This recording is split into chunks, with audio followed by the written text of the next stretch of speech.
Wacan wanaagsan daawadayaal idilkiinba meel kastoo aad joogtaan. Halkani waa Markhaati TV kusoo dhawaada barnaamijkeena falanqaynta xogta caalamka. Barnaamijkan daawadayaal waxa aynu daaha kaga qaadi doonaa warbixin xiiso badan oo ku saabsan Shiinaha oo ku dhow in uu ka baxo garabka Ruushka sababa la xiriira cadaadisyo uu dhanka Yurubna ka dareemayo iyo sidoo kale danihiisa halkaasi ku xiran isagoo dhinaca kalena aan si sahlan ku goyn karin Ruushka. Daawadayaal markale soo dhawaada.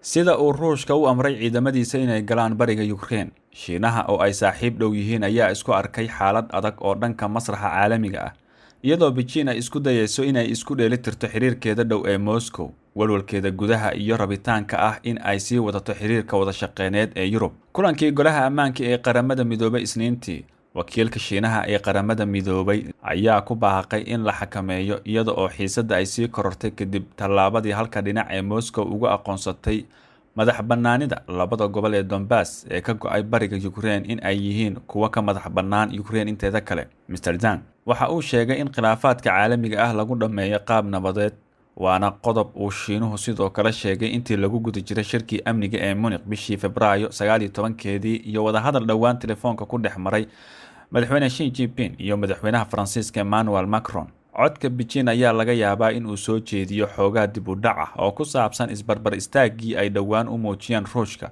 kadib markii ay sameeyeen dhoolatus militari oo wadajira dhammaadkii 2021.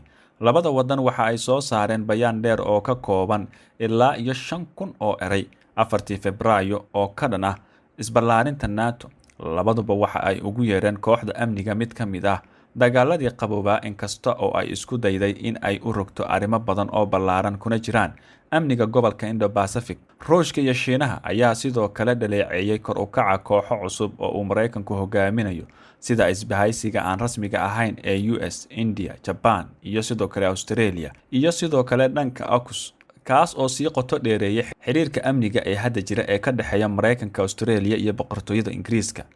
Bayaanka wadajirka ah waxaa garab socday heshiis shidaal iyo gaas ah oo dhan 117.5 bilyan oo dollar si loo sii adkeeyo xiriirkooda dhaqaale iyo sidoo kale in la dhimo ku tiirsanaanta dhaqaalaha Ruushka ee Yurub. Xiriirka Shiinaha iyo Ruushka si aan dabiici ahayn ayuu ugu dhow yahay heerarkii taariikhiga ahaa. Carada la wadaaga ee reer galbeedka ayaa isku keenaya iskuna soo jiidaya Putin iyo Xi. Danaha la wadaaga ayaa horey u sii riixaya xiriirka Shiinaha iyo Ruushka, ayuu yiri Ryan Haas oo ah sargaal sare sidoo kalena ah gudoomiyaha barnaamijka siyaasadda dibadda ee Brookings Institution. Haas waxa uu sheegay inaysan ahayn gabagaba la sii saadaaliyay in xiriirku sii ahaan doono mid xooggan. Inkasta oo uu xiriir dhow uu hadda ka dhexeeyo Beijing iyo Moscow, haddana dadka wax falanqeeya ayaa sheegaya in Shiinuhu aanu marnaba doonayn in uu door weyn ku yeesho khilaafka Ruushka iyo Ukraine, inkasta oo laga yaabo in uu isku arko in uu ku dhex milmayo khilaafka caalamiga ah. Taageerada Ruushka ee gooni u goosadka ee Ukraine ayaa Beijing gelisa meel adag, ayuu yiri David Kitter oo ah madaxa xarunta cilmi baarista sare ee Shiinaha, iyada oo qaadatay mowqif adag oo ka dhana gooni u goosad looga shakisan yahay gobolada sida Xinjiang, Tibet, Hong Kong iyo sidoo kale Taiwan oo iskeed isku maamusha. Shiinuhu weligiis ma aanu aqoonsan lahaanshaha Ruushka Crimea ee 2014 ay xooga ku qabsadeen, inkasta oo Kitter uu sheegay in isticmaalka Putin ee xiriirka dhaqameedka iyo taariikheed ee Ukraine laga yaabo inay bixiso qaar ka mid ah sharciyad mustaqbalka, iyada oo xisbiga Shuuciga ee Shiinuhuna uu isticmaalo dood la mid ah si uu u sheegan karo madax bannaanida Taiwan. Sababta kale ayaa ah in kasta oo uu ku sii dhowaanayo Ruushka, Shiinaha ayaa weli xiriir dhaqaale oo dhow la leh Ukraine. Ganacsiga labada dal ayaa gaaray 15.4 bilyan sanadkii 2020 sida ay sheegtay adeega tirakoobka gobolka ee Ukraine.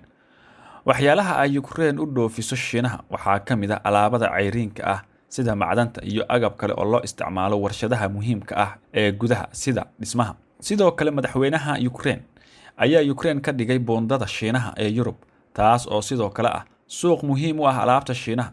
Bishii Juun 2021 Ukraine iyo Shiinaha waxay ku heshiiyeen inay ballaariyaan maalgashiga Shiinaha ee kaabayaasha Ukraine sida wadooyinka iyo sidoo kale tareenada, kuwaas oo hagaajin kara silsiladaha sahayda. Iyada oo dhammaan arrimahan istiraatiijiyadeed ay jiraan, Shiinuhu hadda wuxuu ku sugan yahay meel xun, ayuu yiri Bonnie Glaser oo ah agaasimaha barnaamijka ACS sanduuqa Marshall ee Jarmalka ee Mareykanka. Shiinuhu wuxuu had iyo jeer ku qiimeeyaa madax bannaanida siyaasaddiisa arrimaha dibadda. Ma rabo in lala xiriiriyo ficilka Moscow qarashka ku baxaya sameynta sidaasi marka la eego xiriirka Mareykanka iyo Yurub iyo sumcadda caalamka aad buu u sarreeyaa, ayay tiri. hase ahaatee waxay xiriir muhiim ah la leedahay Ruushka oo aanu doonayn in uu waxyeeleeyo. waxaanu u arkaa arrintani mid caqabad weyn ku ah siyaasadda arrimaha dibadda ee madaxweynaha Shiinaha. haddii Shiinuhu uu taageero u fidiyo Ruushka oo uu doonayo in uu Moscow ka ilaaliyo cambaareynta caalamiga ah kadib duulaanka Ukraine, waxay halis u tahay inay soo dedejiso abuuritaanka kooxo caalami ah oo Shiinaha iyo Ruushka oo hal dhinaca iyo inta badan adduunka horumaray oo dhinaca kale ah. Shiinuhu waxa uu isku xiri doonaa quwadaha ugu itaalka daran, waxaana uu sii xumeynaya xiriirka uu la leeyahay dhammaan quwadaha kale ee waaweyn ee geedi socodka, ayuu yidhi. qaar ka mid a waxyeelada ayaa laga yaabaa in mar hore la sameeyey. Ruushka iyo Shiinaha ayaa dhowaan lagu tilmaamay inay yihiin laba quwadood oo kala telis ah, si wadajir ah u shaqeynaya. xogayaha guud ee NATO oo sheegay in labada nin aanay jecleen nidaamka caalamiga ah ee ku salaysan xeerarka ma wadaagaan qiyamkayaga xorriyadda, dimuqraadiyadda. taasina waa sidoo kale sababta ay isku dayeen in ay u diidaan qurumaha madaxa bannaan ee dimuqraadiga ah inay doortaan mustaqbalkooda, ayuu yidhi. hadallo la mid ah ayaa waxaa jeediyey guddoomiyaha midowda Yurub oo sidoo kale sheegtay in bishii Febraayo Shiinaha iyo sidoo kale Ruushku ay rajeynayaan inay beddelaan nidaamka caalamiga ah ee jira iyada oo loo marayo xukun awood, cabsigelin iyo qasab ah. hadalkan ayaa imaanaya iyada oo sii kordhayo shakiga laga qabo Shiinaha ee Yurubta weyn. sanadkii 2020 xarunta cilmi baarista ee Pew waxa ay diiwaan gelisay aragtida ugu xun ee Shiinaha ku wajahan wadamada muhiimka ah ee Yurub sida Jarmalka, Netherlands, Spain, Sweden iyo UK. tan iyo markii sahankoodu bilaabmay hoos u dhaca waxaa sabab u ah qayb ka mid ah COVID-19, laakiinse waxay sidoo kale daaha ka qaaday kalsooni darro muuqata oo ku jirta madaxweyne Xi, sidoo kale iyo awoodda uu u leeyahay in uu sameeyo waxa saxda ah ee ku saabsan arrimaha caalamka.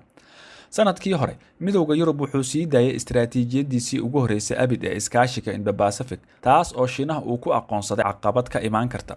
kooxda ayaa sidoo kale dhowaan cunaqabateyn kusoo rogtay saraakiisha Shiinaha doorkii ay ku lahaayeen xadgudubyada ka dhanka ah xuquuqul insaanka ee Xinjiang. qaar ka mid a tallaabooyinkii ugu adkaa ee la qaado tan iyo 1989 oo la xiray fagaaraha Tiananmen iyo qaar ka mid a xubnahooda ku sugan bariga Yurub, gaar ahaan Czech Republic iyo Lithuania, waxay raadiyeen xiriir dhow oo ay la yeeshaan Taiwan. waxay ila tahay inaad had iyo jeer xusuusato kala go'a oo dhaahyada la sheego iyo sidoo kale xaqiiqda jirta. marar badan marka waddan wax sheego wuxuu rajeynayaa in uu gilgilo sheekada ama bedelo, ayay tiri. hoggaanka Shiinaha, gaar ahaan madaxweynahooda, waxay u badan tahay inay rabaan in ay si xabsami leh u socdaan ilaa shirweynaha xisbiga qaranka 20aad ee dabayaaqada sanadkan, marka go'aamada siyaasadeed ee waaweyn lagu dhawaaqo. munaasabadda ayaa sidoo kale soo bixi doonta iyada oo Xi uu raadinayo mar saddexaad oo aan horey loo arag oo xafiiska ah in uu qabto.